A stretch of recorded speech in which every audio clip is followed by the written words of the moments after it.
देश ਵਿੱਚ corona virus ਦੇ ਕਾਰਨ ਲੱਗੇ ਲਾਕਡਾਊਨ ਵਿੱਚ ਜੰਮੂ ਕਸ਼ਮੀਰ ਦੇ 60 ਲੋਕ ਜਿਨ੍ਹਾਂ ਚੋਂ ਇੱਕ ਜੰਮੂ ਕਸ਼ਮੀਰ ਪੁਲਿਸ ਦਾ ਸਿਪਾਹੀ ਵੀ ਹੈ ਬਰਨਾਲਾ ਵਿੱਚ ਫਸ ਗਿਆ। ਬਰਨਾਲਾ ਵਿੱਚ ਕਸ਼ਮੀਰੀ ਪਿਛਲੇ 30 ਸਾਲਾਂ ਤੋਂ ਗਰਮ ਕੱਪੜੇ ਵੇਚ ਰਹੇ ਸੀ। ਇਸ ਮਾਮਲੇ ਤੇ ਜਾਣਕਾਰੀ ਦਿੰਦੇ ਹੋਏ ਜੰਮੂ ਕਸ਼ਮੀਰ ਦੇ ਨਿਵਾਸੀਆਂ ਨੇ ਦੱਸਿਆ ਕਿ ਉਹ ਪਿਛਲੇ 30-35 ਸਾਲਾਂ ਤੋਂ ਸਰਦੀਆਂ ਦਾ ਸਾਮਾਨ ਵੇਚ ਰਹੇ ਹਨ ਤੇ ਗਰਮੀਆਂ ਸ਼ੁਰੂ ਹੁੰਦੇ ਹੀ ਵਾਪਸ ਆਪਣੇ ਘਰ ਚਲੇ ਜਾਂਦੇ ਹਨ। ਉਹਨਾਂ ਨੇ ਦੱਸਿਆ ਕਿ ਹਰ ਵਾਰ ਦੀ ਤਰ੍ਹਾਂ ਇਸ ਵਾਰ ਵੀ ਉਹ 25 ਮਾਰਚ ਨੂੰ ਵਾਪਸ ਆਪਣੇ ਘਰ ਜਾਣਾ ਚਾਹੁੰਦੇ ਸਨ, ਪਰ ਕੋਰੋਨਾ ਵਾਇਰਸ ਦੇ ਕਾਰਨ ਲੱਗੇ ਕਰਫਿਊ ਦੇ ਕਾਰਨ ਉਹ ਲੋਕ ਆਪਣੇ ਘਰ ਵਾਪਸ ਨਹੀਂ ਜਾ ਸਕੇ ਤੇ ਉਹਨਾਂ ਸੋਚਿਆ ਕਿ 14 ਅਪ੍ਰੈਲ ਨੂੰ ਕਰਫਿਊ ਖੁੱਲਣ ਤੋਂ ਬਾਅਦ ਉਹ ਆਪਣੇ ਘਰ ਜਾ ਸਕਣਗੇ, ਪਰ ਹੁਣ ਕਰਫਿਊ 3 ਮਈ तक ਵਧਣ ਦੇ ਕਾਰਨ ਉਹ ਲੋਕ ਇੱਥੇ ही फंस गए। हम यहाँ 6 महीने से काम कर रहा था, शाल शूल का काम कर रहा था। हमें यहाँ हो गया 10-15 साल आ रहा था यहाँ मजदूरी करने के लिए। यहाँ जो शाल शूल बेचते हैं फिर तो हम वापस जाते हैं सर 25 मार्च तक। फिर 25 मार्च के बाद जब लॉकडाउन हुआ है फिर हम यहाँ फंस गए।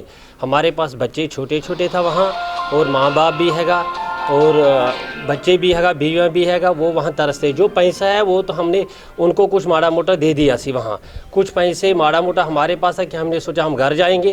जब लॉकडाउन हुआ हमने उसका पालन कर दिया। आज 1 महीना से 3 दिन या 4 दिन हो गए जी सर यहाँ। फिर तो हम यहाँ फंस गए। हम गवर्नमेंट से ये अपील करते हैं कि हमें घर पहुँचाए। हमारे को तो पूरे 6 महीने हो गए जी यहाँ पे।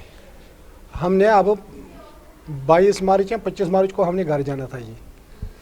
तो फिर उसके बाद हम ने सोचा जी कल जाएंगे परसों जी, जब तक लॉकडाउन जब तक हो गया जी। उसके बाद कोई हमारे कोई सहारा नहीं मिला जी, कोई बिल्कुल कोई बस नहीं, कोई वास्ता नहीं। हम तो बिल्कुल यहीं पे फंसे हुए हैं जी। तो यहाँ पर बिल्कुल बैठे हैं जी घर में बेला, कोई काम नहीं, कोई वास्ता नहीं, अंदर बैठे हैं जी बेला। यहाँ पर इसीलिए आए थे। हमारी रिक्वेस्ट है जी पंजाब गवर्नमेंट को भी, कश्मीर गवर्नमेंट को भी, सेंट्रल गवर्नमेंट को भी हमारी तरफ से बहुत बहुत धन्यवाद है। अगर हमारे को घर पहुँच जाओगे तो बहुत अच्छी बात है। ਉੱਥੇ ਜੰਮੂ ਕਸ਼ਮੀਰ ਪੁਲਿਸ ਵਿੱਚ ਸਿਪਾਹੀ ਦੇ ਪਦ ਤੇ ਤੈਨਾਤ ਹੈ। ਉਹਨਾਂ ਕਿਹਾ ਕਿ ਇਸ ਬਾਰੇ ਜੰਮੂ ਕਸ਼ਮੀਰ ਪੁਲਿਸ ਨੂੰ ਜਾਣੂ ਕਰਵਾ ਦਿੱਤਾ ਗਿਆ ਹੈ ਕਿ ਉਹ ਪੰਜਾਬ ਵਿੱਚ ਫਸੇ ਹੋਏ ਨੇ। ਉਹਨਾਂ ਦੱਸਿਆ ਕਿ ਉਹਨਾਂ ਦਾ ਪੂਰਾ ਪਰਿਵਾਰ ਜੰਮੂ ਕਸ਼ਮੀਰ ਵਿੱਚ ਰਹਿ ਰਿਹਾ ਹੈ ਤੇ ਉਹ ਪਿਛਲੇ 1 ਮਹੀਨੇ ਤੋਂ ਡਿਊਟੀ ਤੇ नहीं जा रहे। 20 तारीख को 21 तारीख को यहाँ से निकलना था हमें। 21 तारीख से ट्रांसपोर्ट न होने के कारण, न मिलने के कारण हम यहीं पर रह गए। और 144 जो यहाँ पे लॉकडाउन भी था, 144 भी लगा था पंजाब में।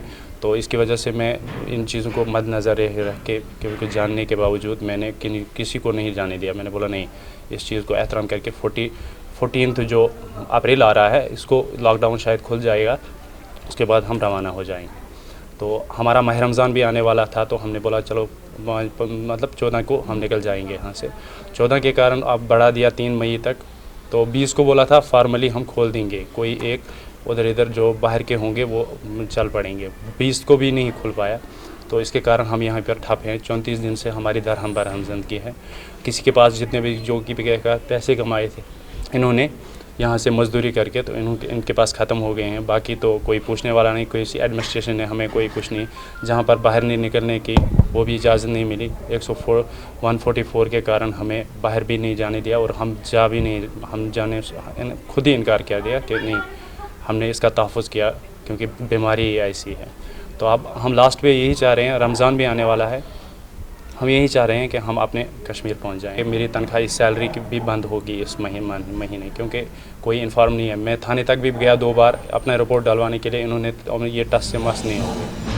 ਜਦੋਂ ਇਸ ਮਾਮਲੇ ਤੇ ਬਰਨਾਲੇ ਦੇ ਡੀਸੀ ਨਾਲ ਗੱਲਬਾਤ ਕੀਤੀ ਗਈ ਤਾਂ ਉਹਨਾਂ ਕਿਹਾ ਕਿ ਕਸ਼ਮੀਰੀ ਲੋਕਾਂ ਦਾ ਵਫਦ ਉਹਨਾਂ ਨੂੰ ਮਿਲਿਆ ਸੀ ਅਤੇ ਵਾਪਸ ਕਸ਼ਮੀਰ ਜਾਣ ਲਈ ਕਿਹਾ ਸੀ, ਜਿਸ ਦੇ ਬਾਰੇ ਉਹਨਾਂ ਨੇ ਪੰਜਾਬ ਸਰਕਾਰ ਨੂੰ ਜਾਣੂ ਕਰਵਾ ਦਿੱਤਾ ਹੈ ਅਤੇ ਕਸ਼ਮੀਰੀ ਭਾਈਚਾਰਾ ਪੂਰੇ ਪੰਜਾਬ ਵਿੱਚ ਰਹਿ ਰਿਹਾ ਸੀ। ਐਪਲੀਕੇਸ਼ਨ ਵੀ ਦਿੱਤੀ ਹੈ ਕਿ ਉਹਨਾਂ ਨੇ ਵਾਪਸ ਕਸ਼ਮੀਰ ਜਾਣਾ ਹੈਗਾ। ਉਹਨਾਂ ਦੀ ਜੋ ਐਪਲੀਕੇਸ਼ਨ ਹੈ ਅਸੀਂ ਸਰਕਾਰ ਨੂੰ ਭੇਜ ਦਿੱਤੀ ਹੈ ਤੇ ਇਹ ਸਿਰਫ ਬਰਨਾਲੇ ਵਿੱਚ ਹੀ ਨਹੀਂ ਹੈ, ਕਈ ਜ਼ਿਲ੍ਹਿਆਂ ਵਿੱਚ ਪੰਜਾਬ ਵਿੱਚ ਬੈਠੇ ਹਨ। ਸੋ ਜੋ ਵੀ ਸਰਕਾਰ ਇਹਨਾਂ ਦਾ ਫੈਸਲਾ ਕਰੇਗੀ ਉਹ ਅਸੀਂ ਲਾਗੂ ਕਰ ਦਾਂਗੇ। तो इस तो बाद हाले साढ़े जिले वालों असी कोई हाले कार्रवाई नहीं कर रहे। उस संबंधी उन्होंने मैंने कोई दसिया नहीं कि जी वो कोई पुलिस का भी मुलाजम इत्थे हैगा, जो होया तो कोई स्पैशल देख लेंगे कि ਉਹਦਾ ਬਣਿਆ। पर ਮੈਨੂੰ ਜਦੋਂ ਮੈਨੂੰ ਮਿਲਣਾ ਹੈ ਉਹਨਾਂ ਨੇ ਮੈਨੇ ਇਸ ਬਾਰੇ ਕੋਈ ਜ਼ਿਕਰ ਨਹੀਂ ਕੀਤਾ। Bureau report Jagbani TV Chandigarh.